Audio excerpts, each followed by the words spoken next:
মদিনার সাহাবীদের মধ্যে সবচাইতে গরীব সাহাবী ছিলেন সাইয়েদনা বেলাল রাদিয়াল্লাহু তাআলা আনহু। নিজের লজ্জাস্থান ঢাকার কাপড়টা ছাড়া তার কাছে দ্বিতীয় কোনো কাপড় ছিল না।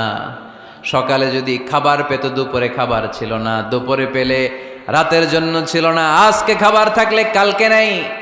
মদিনার সবচাইতে গরীব সাহাবী বেলাল রাদিয়াল্লাহু তাআলা আনহু, লজ্জাস্থান ঢাকার জন্য শুধু একটা জামা ছিল, গায়ে দেওয়ার মতো কোনো জামা নাই। এই সাহাবীর মতো গরীব কোনো সাহাবী মদিনার জমিনে নাই। এই বেলাল রাদিয়াল্লাহু তাআলা আনহুকে বিশ্বনবী ডেকে বললেন, ইয়া বেলাল আনফিক ইয়া বেলাল লা তাখশা মিন যিল আরশি ইকলালা। ও বেলাল, আল্লাহর রাস্তায় দান করো, কারণ আমার আল্লাহর ধনভাণ্ডারের কমতি নাই। সাইয়েদনা বেলাল রাদিয়াল্লাহু তাআলা আনহু সবচেয়ে গরীব। শুনতেছেন? বুঝতেছেন? সবচেয়ে গরীব। ডাউন পার্টটা ঢাকার মতো একটা গার্মেন্ট ছিল, একটা কাপড়, এটা পেঁচায় আসতো, নামাজ পড়তো। গায়ে রাখার মতো কোনো জামা নাই, আর খাবার দাবার টাকা পয়সা বলতে নাই। ওই সাহাবীরে বিষ্ণু ইসলাম বললেন, আনফিক বেলাল, বেলাল তুমিও দান করো, তুমিও দাও, দানের হাতকে প্রশস্ত করে দাও। আনফিক ইবনা আদম উনফিক আলাইক, হে বনি আদম দাও, দিলে আমি তোমারে দেব। কেজির এটা হুজুরে দিয়ে দিলাম, এরপরে কেউ আমার 20 কেজি দিলে ওইটা ধরবো, ওইটা আবার আরেকজনরে দিব, এরপরে আরেকজন 30 কেজি দিলে ওইটারে ধরবো। কথা বলেন, কথা বলেন, কথা বলেন। এজন্য আল্লাহ বললেন, ইনফিকুনা ফিস সাররাই ওয়াদ দাররা। আমার মুত্তাকি বান্দার প্রথম গুণ, তারা সুখে দুঃখে সব সময় দান করে, দানের ধারাবাহিকতা সব সময় অব্যাহত রাখে। যারা সুখে দুঃখে সচ্ছল অসচ্ছল সব অবস্থায় দান করে, তাদের নাম হলো মুত্তাকি। মুত্তাকিদের প্রথম বৈশিষ্ট্য দান করে। আপনারা দান করেন তো? কিশোরগঞ্জের ভাইয়েরা সবাই করেন? করেন তো? Take it as a reminder.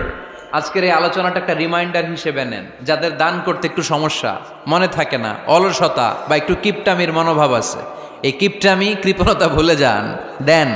দেন না একটু, আপনারা দিবে কে? বিশ্বাস হয়? দিলে বাড়ে, দিলে না দিলে কমে, কারণ আপনি দিলে আপনারে দিবে কে? তবে গোপন অবস্থায় দেওয়াটা উত্তম। প্রকাশ্য দান করলে আল্লাহ কবুল করেন, ওইটাতেও সওয়াব আছে, কিন্তু গোপনে দান করলে বেশি খুশি হয় কে? গোপনে দান করলে আল্লাহর রাগ ক্রোধ কমে যায়। আপনার কোনো পাপের কারণে আল্লাহ যদি আপনার উপর রেগে থাকে, আপনি গোপনে কিছু দান করে দেন, ওই রাগটা মুহূর্তেই ঠান্ডা হয়ে যাবে।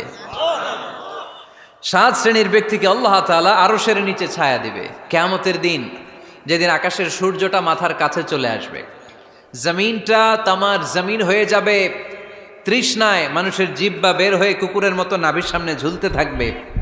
সূর্যের প্রচণ্ড কিরণ আর তাপে মাথার মগজগুলো গলে গলে নাকের ছিদ্র আর কানের ছিদ্র দিয়ে ভাতের মাড়ের মতো টপ টপ করে বেয়ে বেয়ে পড়বে। আল্লাহর আরশের ছায়া ছাড়া সেদিন আর কোনো ছায়া থাকবে না। বিষ্ণু বললেন, 7 শ্রেণীর ব্যক্তিকে আল্লাহ তাআলা সেদিন আরশের নিচে ছায়া দিবে। তার মধ্যে থেকে 1 শ্রেণীর ব্যক্তি, কিশোরগঞ্জের ভাইয়েরা খেয়াল করে শুনেন, তার মধ্যে 1 শ্রেণীর ব্যক্তি হচ্ছে রজুলুন তাসাদ্দাকা বিসাদাকা ফাআখফাহা। 1 শ্রেণীর ব্যক্তি হচ্ছে ওই ব্যক্তি যে গোপনে আল্লাহর জন্য দান করে।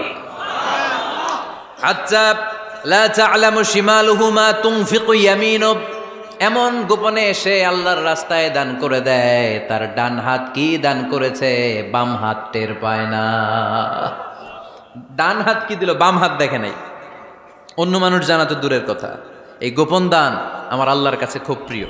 এজন্য একটু দান করার অভ্যেস করেন, অল্প করে করেন। আজকে যে এই 5 টাকা দান করে দেন মসজিদে, 2 টাকার নোট থাকলে দান করে দেন, 1 টাকার পয়সা থাকলে দান করে দেন। দান করতেই হবে, কারণ মুত্তাকি হতে চাইলে এই দানের ধারাবাহিকতা কন্টিনিউয়াসলি এটা রাখতে হয়, এটা থামানো যায় না। সময় ভালো বেশি দিলাম, সময় খারাপ কম দিলাম, কিন্তু দিতে হবে। রাজি আছেন? আল্লাকা সিররুন ইনদাল্লাহ বাইনাকা আনতা ওয়া বাইনাল্লাহ, আল্লাকা সাদাকাতুন তাখফা লা ইয়ালামুহা ইল্লাল্লাহ, আল্লাকা সিররুন ইনদাল্লাহ বাইনাকা আনতা ওয়া বাইনাল্লাহ, আল্লাকা সাদাকাতুন তাখফা লা ইয়ালামুহা ইল্লাল্লাহ।